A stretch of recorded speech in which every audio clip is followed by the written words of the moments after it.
रुचिरा अष्टमीकक्षायाः पाठ्यपुस्तकस्य पाठनं। चतुर्थः पाठः सदैव पुरतो निदेहि चरणं। तृतीयः भागः द्वितीयपद्यस्य व्याख्या अभ्यासश्च। प्यारे बच्चों, इससे पहले हमने चतुर्थ पाठ के सदैव पुरतो निदेहि चरणम के 2 भागों का अध्ययन कर लिया है और आज हम इसके तीसरे भाग में प्रवेश करने जा रहे हैं। आज हमारा अभ्यास कार्य क्या है ये हम जानेंगे, पढ़ेंगे और उसका अध्ययन करेंगे। तो आइए, चतुर्थः पाठः सदैव पुरतो निदेहि चरणम। श्रीधर भास्कर वर्णेकर द्वारा विरचित प्रस्तुत गीत की आज की पाठित पंक्तियों में अपनी मंजिल तक पहुंचने में आने वाली विषम मुश्किलों से सामना करने की प्रेरणा दी गई है। कवि के अनुसार हमें सभी प्रकार के डर का त्याग करके अपने ध्येय का स्मरण करते हुए सदैव राष्ट्र कल्याण के लिए आगे बढ़ते जाना चाहिए। पथि पाषाणाः विषमाः प्रखराः हिंस्राः पश्वाः परितो घोराः। ये हमारा पद्य है आज का। पथि पाषाणाः विषमाः प्रखराः हिंस्राः पशवः परितो घोराः। पदच्छेद करेंगे इसका। पदच्छेद से आप जानते हैं कि पदच्छेद से अभिप्राय अलग अलग करके शब्दों को लिखना होता है। पथि पाषाणाः विषमाः प्रखराः हिंस्राः पशवः परितः घोराः। अन्वयः पथि विषमाः प्रखराः पाषाणाः सन्ति, परितः घोराः हिंस्राः पशवः सन्ति। अब देखते हैं इसके शब्दार्थों को। पथि नकारांत पथिन शब्द से सप्तमी विभक्ति एक वचन में बनता है मार्ग पर। विषमाः अकारांतः विषम शब्द प्रथमा विभक्ति बहुवचन का ये रूप है और इसका हिंदी अर्थ होता है असामान्य।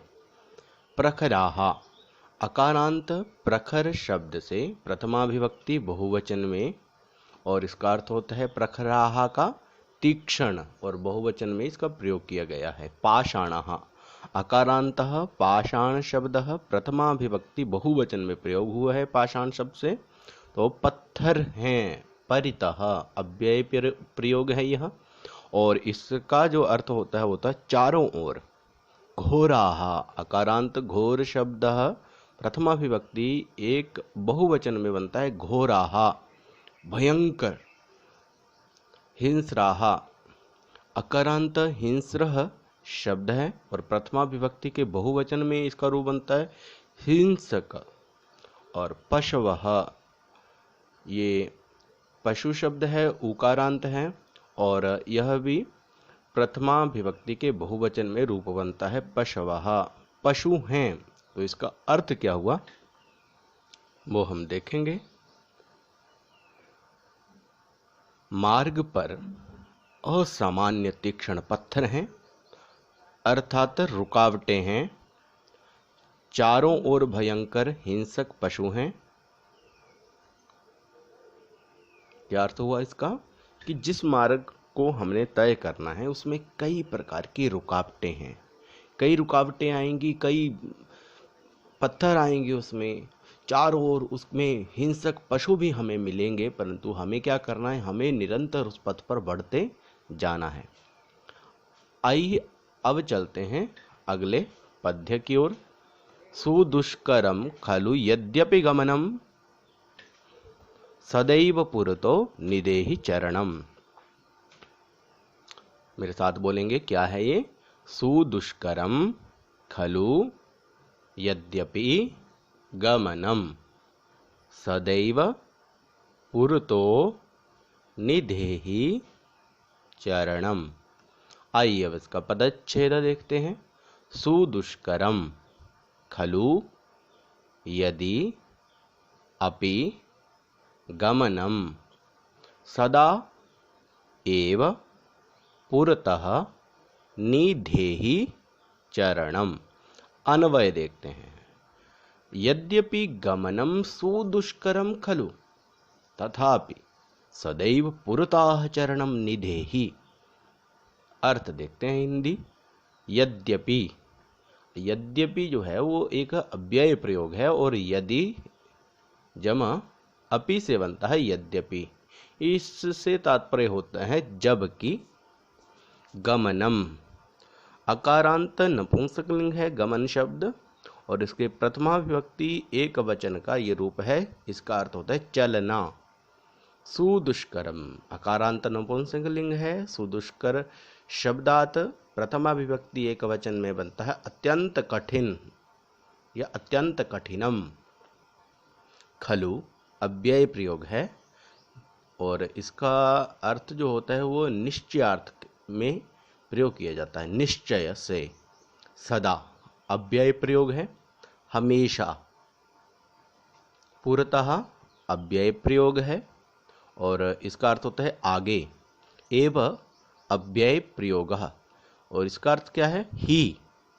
चरणम चरण शब्दात द्वितीय एक वचने कदम को निधेहि नी उपसर्ग पूर्वक धा धातोः लोट लकार मध्यम पुरुष एक वचन में बनता है बढ़ाओ। अब अर्थ क्या हुआ, जबकि निश्चय ही चलना अत्यंत कठिन है फिर भी हमेशा आगे ही कदम बढ़ाओ। अगला पद्य है जही ही भीतिम भज भज शक्तिम भिदेहि राष्ट्रे तथानुरक्तिम। मेरे साथ बोलेंगे आप। जही ही भीतिम भज भज शक्तिम विदेहि राष्ट्रे तथानुरक्तिम। पदच्छेद क्या है। जही ही भीतिम भज भज शक्तिम विदेहि राष्ट्रे तथा अनुरक्तिम। अन्वय क्या होगा। त्वं भीतिम जहीहि शक्तिम भज भज तथा राष्ट्रे अनुरक्तिम विदेहि। भीतिम इकारान्तः स्त्रीलिंगः भीति शब्दात् द्वितीया विभक्ति एक वचने भय को। जहीहि हन धातो लोट लकार से मध्यम पुरुष में एक वचन में बनता है मार दो। शक्तिम इकारांतः स्त्रीलिंग है शक्ति शब्द है और इसके द्वितीया विभक्ति एक वचन में बनता है शक्तिम शक्ति को। भज भज भज धातो हो लोट लकार मध्यम पुरुष एक वचन है और इसका दो बार प्रयोग किया गया है भज भज शब्द का, अर्थात स्मरण करो स्मरण करो। तथा अव्यय प्रयोग है और ये तथा ही इसका हिंदी अर्थ भी रहता है। राष्ट्रे अकारांतः राष्ट्र शब्द है और उसकी सप्तमी विभक्ति में एक वचन में बनता है राष्ट्रे और हिंदी अर्थ होता है राष्ट्र में या देश में। अनुरक्तिम इकारांत स्त्रीलिंग है अनुरक्ति शब्द है और इसके द्वितीय विभक्ति एक वचन में बनता है अनुरक्तिम अनुराग को।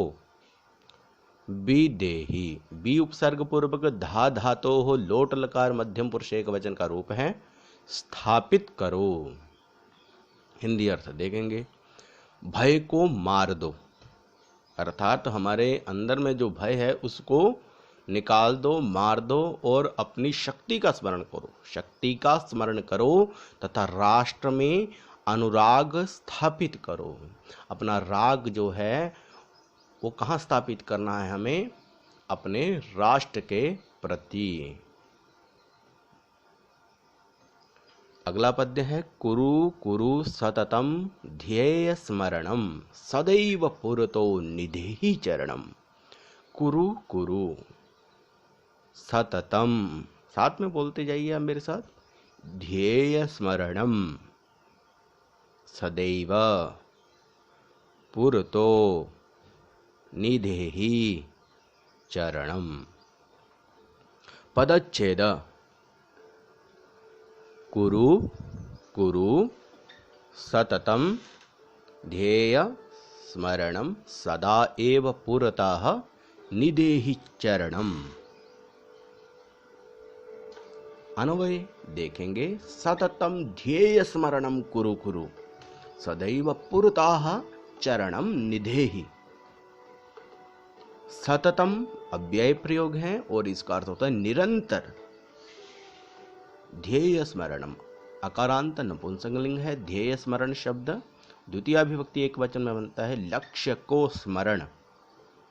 कुरु कुरु क्री धातोः लोट लकारः मध्यम पुरुषः एक वचन में बनता है, कुरु कुरु शब्द। और कुरु का कुरु कहने से तात्पर्य है कि करो करो, बल दिया गया है स्मरण करने के लिए। सदा अव्यय प्रयोग है और इसका अर्थ होता है हमेशा। पूर्वतः अव्यय प्रयोग है और इसका अर्थ होता है आगे। एव अव्यय प्रयोग है और इसका अर्थ होता है ही। चरणम चरण शब्दार्थ द्वितीय विभक्ति में एक वचन में कदम को। निधेहि नि उपसर्ग पूर्वक धा धातोः लोट लकार मध्यम पुरुष एक वचन में बनता है, निधेहि। और इसका अर्थ क्या होता है, बढ़ाओ। अर्थ क्या हुआ देखते हैं, तुम निरंतर लक्ष्य को स्मरण करते रहो, हमेशा आगे ही कदम बढ़ाते चलो, आगे ही कदम बढ़ाते चलो। तो ये जो कविता है, ये जो गीत है, हमें हमेशा ही अपने कदमों को आगे बढ़ने की प्रेरणा देता है, कभी ना रुकने की प्रेरणा देता है कि ज़िंदगी में जितने भी आयाम आए, जितने भी मुश्किल से मुश्किल वक्त हमारे सामने आए, परंतु हमें अपने लक्ष्य की प्राप्ति तक रुकना नहीं है। तो आज का गृह कार्य है पाठित पद्यानाम व्याख्या टिप्पणी पुस्तिकासु लिखत। जो आज हमने पद्य पढ़े हैं, जिन पद्यों की हमने व्याख्या की है, उनकी हिंदी, उनकी व्याख्या आपको अपनी पुस्तिका टिप्पणी पुस्तिकाओं में लिखनी है। और उसके बाद अगला अभ्यास है अधोलिखितानाम प्रश्नानाम उत्तराणि एक पदेन लिखत। एक एक पद में आपको इन प्रश्नों के उत्तर देने हैं जो निम्नलिखित हैं। स्वकीयम साधनम किम भवति, आपने पद्यों को पढ़ा है, उसी में से उत्तर है, वहीं लिखा है इसका उत्तर। ध्यान से देखेंगे, थोड़ा सा अभ्यास करेंगे तो आपको उत्तर मिल जाएंगे। पथि के विषमाः प्रखराः सततम किम करणीयम। एतस्य गीतस्य रचयिता कः। रचयिता के बारे में आपको सबसे पहले हमने बताया था पाठ प्रारंभ होते ही।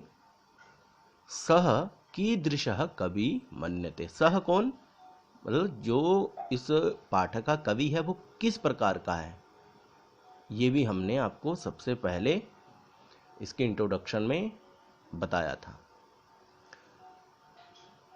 पिछले पाठों को भी यदि आप देखना चाहते हैं, पहले दूसरे तीसरे पाठों को या चतुर्थ पाठ के जो अभ्यास हमने कर लिए उनको देखना चाहते हैं, तो हमारे चैनल को लाइक और तथा सब्सक्राइब करें। अगले पाठ में फिर से मिलेंगे, तब तक के लिए